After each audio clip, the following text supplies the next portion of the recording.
Right, so here's the short version of that half-hour video. One, I'm a professional programmer working science. Could pull this off. Two, let me add that, okay, so video responses evidently are going to stop, or that's the plan for YouTube. What's it really cost them to do that? It takes up comment space. Do comments lead to click-throughs? No. It's probably for some other reason, but the basic thing is that, YouTube was called YouTube, and the idea was people could express themselves. They could do what we do, and they could also just put up their home videos, some of which are their cat being funny, and people turn out they like that. All right. It's obvious. It's not obvious where they intended to go with it originally, but since Google has bought it, and in the Google plan, and I don't really fault Google for this. I think it's inevitable from the advertising basis. But they want to make Onisions and stuff. Even the Amazing Atheist, that's a failure. Even though he can, eke out a living from YouTube, that's not what they're looking for. They're looking for nice Peter, to be friendly to them. Nice Peter, walk off the earth. People that become real world stars from being viral. When I'm less charitable, it's like they're trying to make Fred, who also viral Nickelodeon, I guess, and Onision. But be that as it may, the basic thing is this. Here's the writing on the wall, my friends. Not only is that who they're going to focus on, but the idea that we could be satisfied with the droppings. So they make a platform for Onision, and because of what they have to build, we can use it for our conversations. Well, they're going to take away the replies. That's the one feature that's conversational on YouTube. Like, it's a different dimension than replying in video in comments. So I consider that severe. I use that a lot. YouTube justifies this by saying only 0.0004% of the people use it. That's still thousands of people, and all of us. A lot of those people are us. That's us. So, because I know we watch videos and replies, and that's how I learn about new people, basically. Somebody was gotten on YouTube and searched and found, gray text and replied to them, or Gary or ComfortSport, and then they reply and I go, oh, what's this? And, if I like them, it's like, click.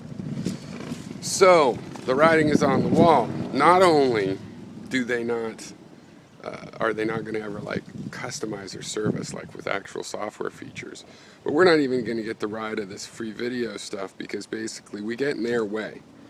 And, so not only do advertisers necessarily, and something should be advertisement supported. I think that's fine. Businesses have to get their word out. They really do, or the economy won't work.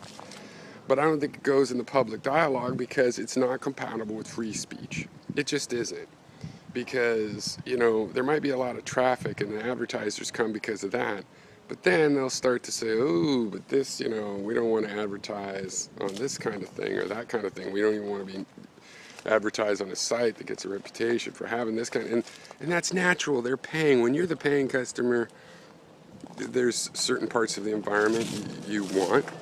So there's that constant pressure. And since we're there for free, our constant pressure is much less. It takes hundreds of thousands of us to agree and say so and make a big point to even have a voice compared to the advertisers that have a constant voice.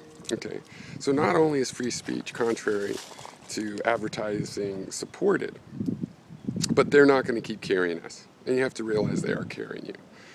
They're costing you dollars a month to be able to stream the gigabytes of video that get streamed. I do small videos in low quality. They're 10, 15, 20 megs. Sometimes I see it uploads at high def, and these are hundreds of megs. So we're talking gigabytes for every couple views. That's a lot. That adds up. If you go see how much that costs, it costs. So the free ride's going to end. The good news is it takes thousands of video views. It's a micro penny per ad showing. So we can easily just pay $1, and that's 1,000 micro pennies, right? In other words, it's cheap to just give the money directly to the people making the website.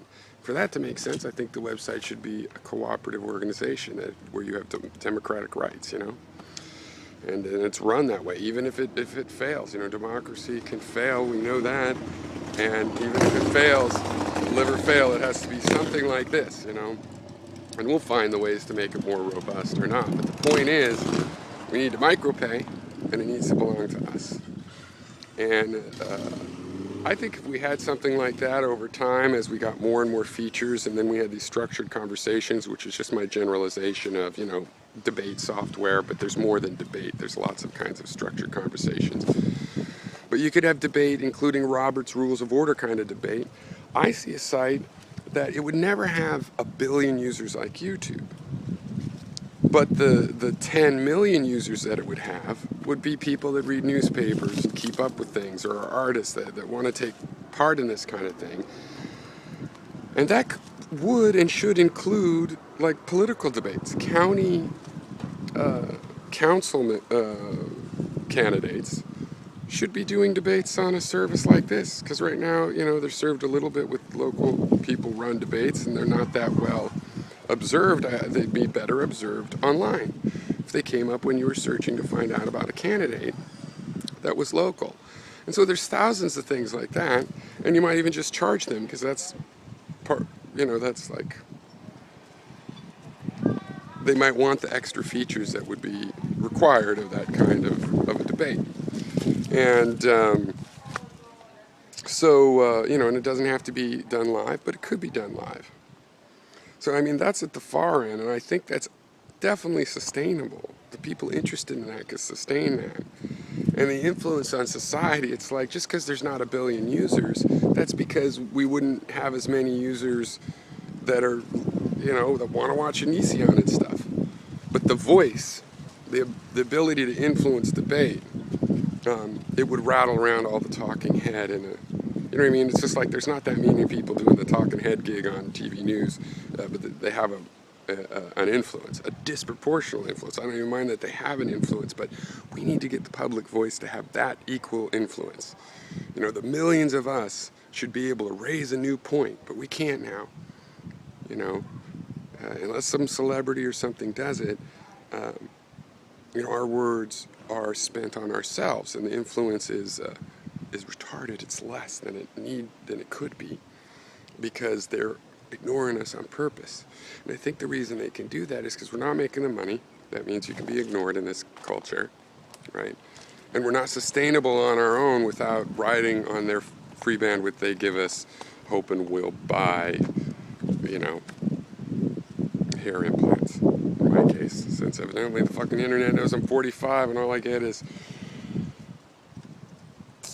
the machines that you could spray hair on your head in terms of internet advertisements. Seems the most useless. These advertisements on the internet are not, granted I am good at ignoring advertisements in general, but still, they seem pretty. It should be giving me advertisements for, you know, quadcopters and things that I'm actually like, oh, I want that. Just someone convince me it's not a waste of money. You know, they don't. I've searched for those online that doesn't know that. Instead, it gives me hair implant ads. So it's the time is right, man. Everybody brainstorm. We need to make a team, get a Kickstarter. It could be done from, you know, 50,000 to 250,000, depending on your goals, and a realistic assessment of, like, if we got popular YouTubers to promote the idea. So anyway.